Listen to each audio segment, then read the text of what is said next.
Ya, bagaimana bisa Anda jelaskan bagaimana jelang sidang yang akan menghadirkan dua saksi ini dan apa saja persiapan yang dilakukan terutama dari kuasa hukum Jessica Kumala Wongso? Friska.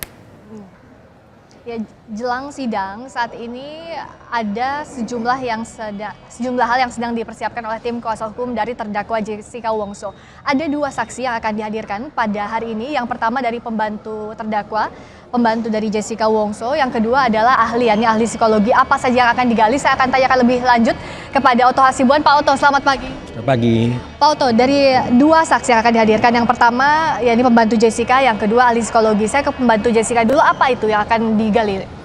Ya, yang gali mestinya jaksa bukan saya ya. Tapi kalau saya melihat sih nggak ada apa-apa ya, karena nggak ada kaitannya dengan peristiwa ya. Ya, jadi saya lihat begitu. Selama ini pembantunya Jessica dikaitkan dengan hilangnya celana panjang yang dipakai oleh Jessica Wongso pada saat 6 Januari lalu di Cafe Olivier, Pak Oto. Saya sebenarnya heran juga ya kenapa bisa hilang ya. Mestinya kan kalau dimasukkan tong sampah kan pasti ada dong. Ya kan? Jadi saya heran kenapa bisa hilang. Mestinya dapat. Jadi kita pengen itu dapat gitu loh. Saya ingin sekali itu dapat karena memang nggak ada apa-apa di celana itu gitu loh. Dari terdakwa sendiri terakhir mengatakan kalau itu robek celananya. Ini masih seperti itu memang yang dikatakan Jessica terakhir kepada Pak Oto. Robek karena waktu dia naik ke Pajero, dia kan naik lompat bawa tas gini kan, dia lompat gitu, dia sobek di sininya. Jadi terus pembantunya nanya, itu gimana non ini sobek ya, buang aja gitu aja. It's very simple gitu loh. Jadi nggak ada urusannya gitu loh. Jadi ini kan hanya apa ya? Hanya merupakan suatu rumors gitu ya, dikaitkan dengan celana. Apa urusannya gitu loh. Sekarang begini deh. Kalau dia ingin mencari, oh di celananya itu pasti ada cyanida. Jangankan di celana, di TKP kan pasti ada. Ya kan, di TKP pasti ada. Nah kedua, dia bilang kan itu kan tangannya gatal-gatal. Kalau ada betul cyanida di tangannya, itu pasti udah hancur tangannya itu. Kenapa saya bilang hancur? Kita kan gampang sekali terkecoh dengan berita-berita begitu ya. Sekarang gini, kalau benar ada cyanida di tangan, dipegang sama si, bodoh banget dia. Jadi emangnya cyanida itu di kantongnya atau di tasnya dalam keadaan telanjang, tidak dibungkus, tidak dikotak. Ya kalau itu ada dipegang sama dia gini, berarti kan permen aja kan ada bungkusnya. Ya cyanida juga kan ada bungkusnya kan. Apakah itu di kain, apakah di kotak, apa di kontainer kan gitu. Nah, jadi nggak mungkin dia pegang-pegang itu. Nah, kalau andai kan dipegang-pegang. Pertama kan bukan hanya gatal, hancur tangannya. Kedua, ketika dia setelah pegang itu kan dia pegang tas. Ya kan? Tentu di tasnya itu kan ada cyanida dan bekasnya. Ini kan disita polisi. Kenapa mesti jauh-jauh ke celana? Ini aja dilihat kan gitu. Nah, kemudian kalau mulia ada cyanida atau tidak, berarti kan pikirannya mereka kan ada dipegangnya sama dia. Ya berarti kan ada dong jatuh di TKP. Jadi nggak make sense lah. Jauh sekali.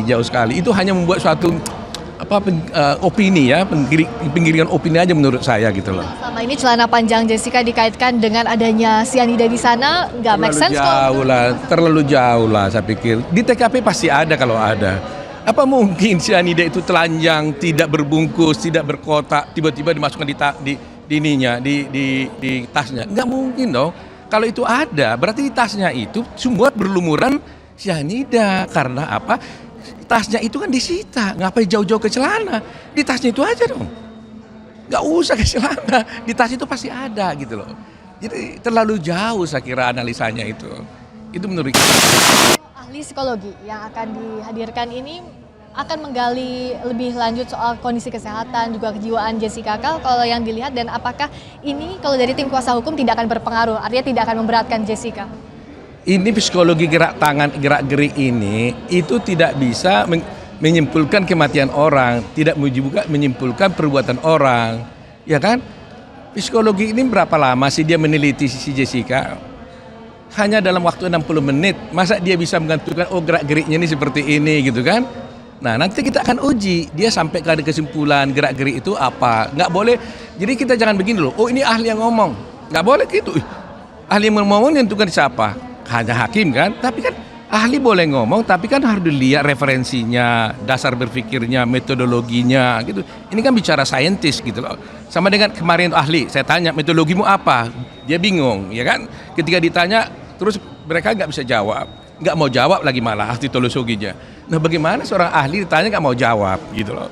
Jadi kan kalau begitu kualitas saksi, pasti hakim akan menilai, oh ini nggak ahli gitu. Nah nanti juga kita lihat dia mampu nggak dia menjawab pertanyaan kita secara ilmiah, secara saintis. Nah ini kan film bisu, CCTV film bisu. Mau ditanya, oh kalau orang beli close bill itu kira-kira artinya apa, kan? Nah bagaimana metodologinya close bill? Apa hubungannya close bill dengan pembunuhan berencana? Jauh sekali gitu loh. Apa urusannya gerak-gerik orang, tenggak-tenggok dengan pembunuhan berencana? Itu kan harus ditarik kan kesimpulannya. Nggak ada gitu loh. Dari gerakan Jessica yang terlihat di CCTV kemarin, dari tim kuasa hukum melihat memang ada yang janggal atau tidak? Sangat tidak ada. Karena gini ya, ini orang percaya dari satu sisi. Kan Jessica belum ditanya, kita kan belum ajukan bukti. Tunggu dong bukti kita. Kita punya ahli juga, Jessica juga punya bukti. Apa yang dilakukannya pada waktu itu. Ini kan baru sepihak nih. Oh ini Jessica waktu ini begini.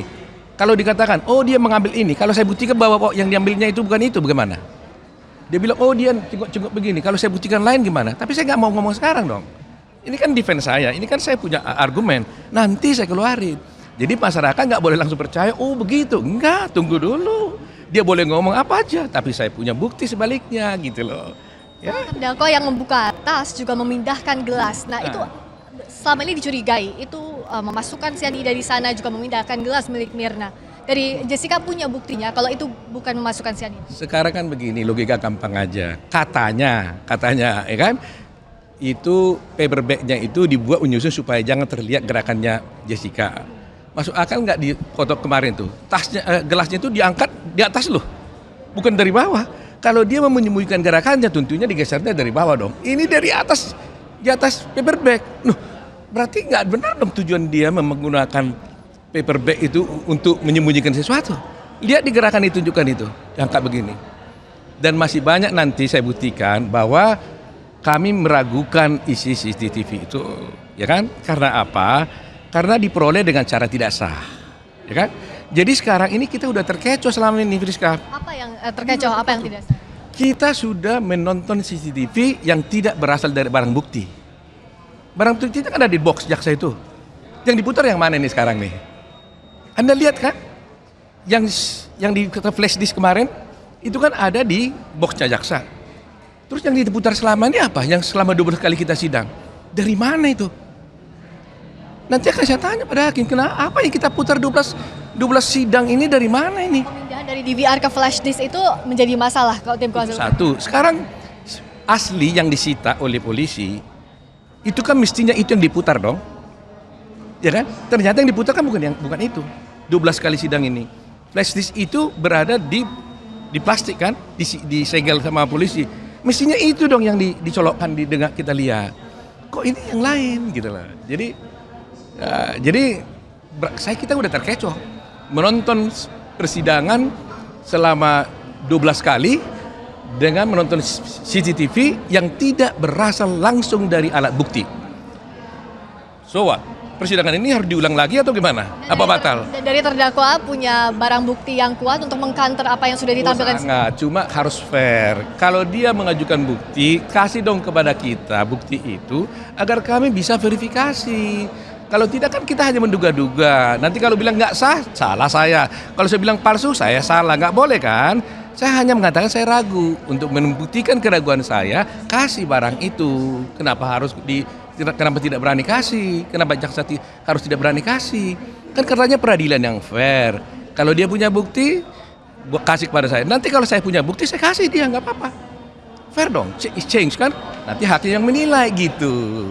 Yang dilakukan lagi adalah hakim. Kemarin kan sudah mengajukan ke PN Jakarta Pusat, Pak Oto juga ke Komisi Yudisial. Progresnya seperti apa? Sampai sekarang belum ada. Makanya kita ingin sekali supaya dijawab oleh Ketua Pengadilan Negeri. Apakah dengan perbuatan seorang hakim seperti itu masih bisa dianggap objektif atau tidak?